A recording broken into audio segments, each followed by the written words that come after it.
안녕하세요. 브레이크에듀입니다. 이번 시간에는 최근 들어 많이 문의 주신 변경된 캐나다 비자 관련된 업데이트를 해드릴 예정이고요. 또한 캐나다의 입국 제한 조치가 8월 말까지 연장됨에 따라 9월 입학을 앞두고 계시는 많은 학생분들이 조금 혼란스러운 상황인 걸로 알고 있는데요. 이에 대한 최대한 정확한 정보 제공해 드리도록 하겠습니다. 자, 먼저 캐나다 같은 경우에는 항상 이민국 사이트를 확인하시면 여러 가지 정보를 확인하실 수가 있는데요. 오늘은 스터디, 즉 여러분들의 학생 비자와 관련된 내용들을 먼저 체크해 볼 거기 때문에 관련 페이지 먼저 접속해 보도록 하겠습니다. 먼저 관련 페이지 접속을 하시게 되면 코로나 관련돼서 굉장히 크게 공지사항이 나와 있는데요.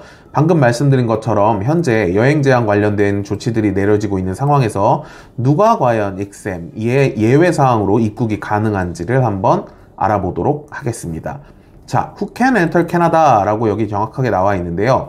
다 보시다시피 당연히 캐나다 시민권자라든지 영주권자를 포함하는 사람들은 당연히 들어갈 수가 있게 되고요. 우리는 이 중에서도 외국인이기 때문에 직계가족이 있는, 캐나다에 직계가족이 있는 사람이 아닌 다른 모든 외국인은 어떻게 입국을 할 수 있는지 확인을 해보면 여기 리스트가 나와 있습니다. 이 중에 여러분들이 해당되는 인터내셔널 스튜던트도 역시나 예외 리스트에 있는데요. 어떤 인터내셔널 스튜던트가 예외 리스트가 되는지는 이 안에서 한번 찾아보도록 하겠습니다. 자, 첫 번째로 이 코로나 상황에 관련된 국제학생들의 공지를 보시면 최근 변경된 학생비자 관련된 변동사항에 대한 안내사항들이 나와 있고요.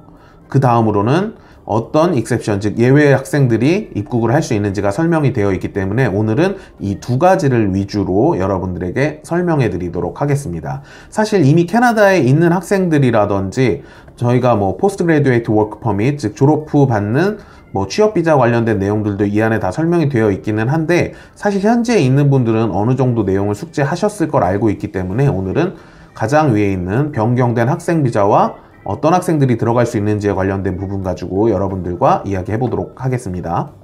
자, 첫 번째는 아직까지 비자를 어플라이하지 않은 학생들에 대한 내용들이 가이드로 나와 있는데요. 현재는 코로나 상황으로 인하여 비자 프로세스 타임이 조금 길어지고 있는 상황이다 라고 여러분들이 이해하시면 좋겠고요.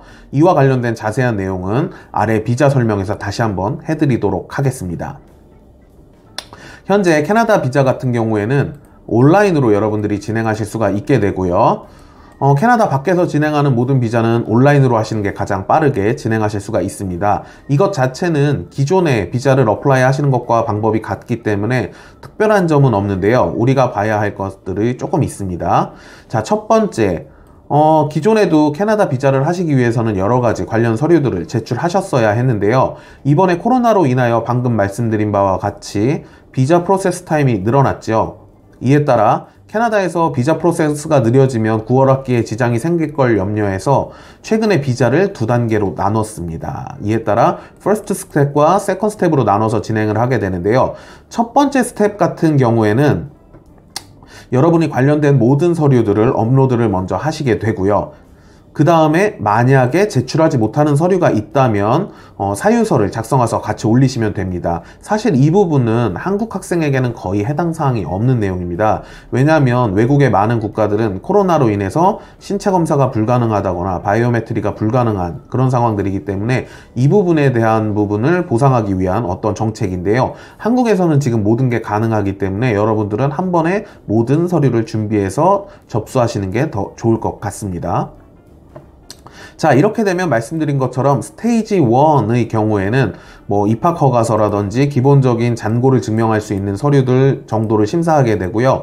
이 심사가 끝나게 되면 여러분들에게 관련된 통보가 나가게 됩니다. 하지만 이 통보 관련된 내용들은 여러분들이 비자를 받고 입국할 수 있는 걸 개런티하는 게 아니라 1단계, 즉 1단계 심사만 패스한 상황이기 때문에 2단계 심사를 여전히 앞두고 있는 상황이라고 인지해 주시면 좋을 것 같습니다.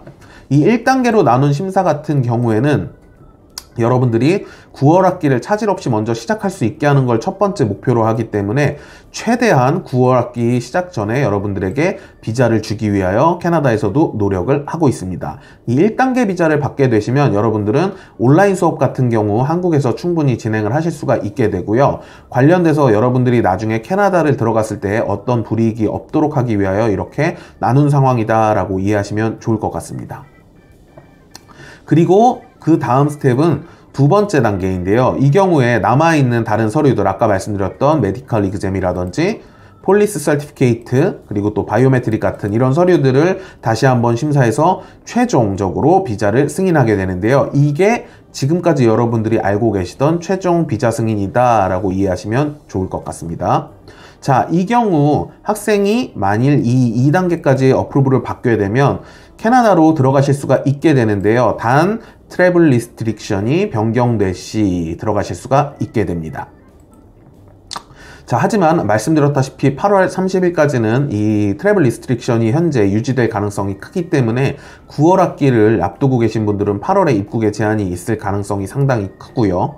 이에 따른 내용은 그 다음, 자, 트래블 익셉션스, 즉 지금 현재 예외 사항으로 캐나다에 입국할 수 있는 내용을 여러분들이 좀 체크를 해보셔야 됩니다.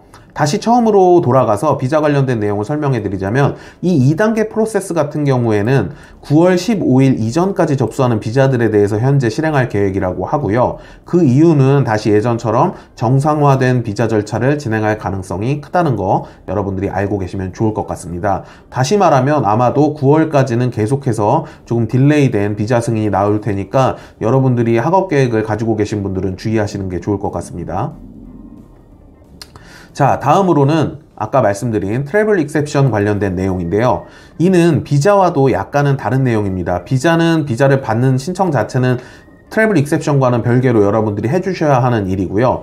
이것은 어떤 학생들이 예외적으로 캐나다에 입국할 수 있는지에 대한 설명인데요. 자, 첫 번째는 Who has a valid study permit입니다. 즉 여러분들이 유효한 학생 비자를 가지고 있다면 캐나다에 입국하실 수가 있고요. 혹은 3월 18일 이전에 여러분들이 스터디 퍼밋을 받으셨다면 역시나 입국하실 수가 있고요. 마지막으로 미국을 통해 들어오는 학생들은 입국이 가능할 수 있다라고 나와 있는데요. 조금 의아한 부분이라 저희가 그 아래 다시 한번 내용들을 조금 확인해 보도록 하겠습니다.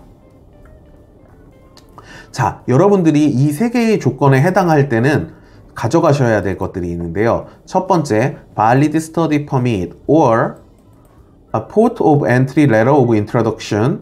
자, 이게 여러분들이 조금 주의하셔야 되는데 최근 들어서 여러분들이 비자를 신청하신 분들은 계정에 Correspondence Letter라고 하는 것이 나옵니다. 이 Correspondence Letter의 가장 오피셜한 이름이 바로 이 POE, Port of Entry Letter of Introduction 이라고 이해하시면 되는데요. 이 레터는 여러분의 비자가 승인됐다라는 이메일이지만 실제 비자는 아닙니다. 그래서 스터디 퍼밋 같은 경우에는 보통 이 레터를 가지고 여러분들이 입국하실 때 공항에서 받게 되는 게 스터디 퍼밋입니다. 그렇기 때문에 여러분들이 2단계 승인을 받았다고 할지언정 트러블 리스트릭션이 아직 완전히 해제되지 않았다라고 한다면 사실상 여러분들은 포트 오브 엔트리 레터만을 가지고 있는 상황이 될 수 있습니다. 이 경우에는 입국에 제한이 있을 수 있는데요. 그 이유가 뭐냐면 보시다시피 포트 오브 엔트리 레터를 가지고 있는 분들은 미국에서 들어오시는 경우에 해당 사항이 있고요. 그렇지 않은 경우에는 3월 18일 이전에 받은 포트 오브 엔트리 레터를 가지고 계신 분들이 캐나다에 입국하실 수가 있습니다. 그래서 지금 비자를 신청하고 승인을 기다리는 분들은 비자가 승인되었다고 하더라도 바로 입국할 수 있는지는 다시 한번 확인해 보는 절차가 반드시 필요할 것 같다라고 말씀드리고요. 이 부분은 굉장히 중요한 부분이니 잘 체크하시길 바랍니다. 하지만 현재 저희 학생들을 보면 아까 비자 관련된 설명에서 두 단계로 나눠져 있다고 제가 설명을 드렸는데 첫 번째 단계의 스테이지 1에 해당하는 비자 승인이 최근 들어서 나오고 있는 상황이긴 하지만 아직까지 스테이지 2까지 모두 종료돼서 나오는 케이스가 없기 때문에 현재로서는 3월 18일 이후에 비자를 받은 학생이 없는 상황이라 첫 번째 발리드 스터디 퍼밋을 가지고 있는 걸 포트 오브 엔트리를 잡아줄 것인지 아닌지에 대해서는 조금 의문사항이 있는 상황입니다. 이 부분은 추후에 학생 비자가 나오는 학생들이 생기면 그 학생들이 이민국 질의를 통해서 입국이 가능한지를 재확인 후에 가능한지 아닌지를 여러분들에게 다시 한번 업데이트 해드리도록 하겠습니다. 자, 여기까지가 입국 관련된 절차로서 여러분들이 꼭 아셔야 한 중요한 내용이었는데요. 다시 한번 간단하게 정리를 해드리자면, 최근 들어 캐나다 비자 업무가 다시 한번 재개되었지만 학생 비자 같은 경우는 총 2단계로 나눠서 승인 절차를 진행하고 있고요. 첫 번째 학생 비자는 여러분들이 승인 레터를 받게 돼도 캐나다로 입국하실 수가 없고요. 완전한 학생 비자가 아닙니다. 하지만 온라인 수업을 하시는 데는 지장이 없고요. 이 비자를 가지고 계시는 분들은 추후에 포스트 워크 퍼밋 같은 걸 받는데 별 지장이 없으실 겁니다. 그리고 나면 캐나다 이민국에서는 2번째 비자 심사를 하게 되고요. 이 심사까지 통과하면 기존에 여러분이 알고 계시는 캐나다 비자가 승인되었다라고 이해하시면 됩니다.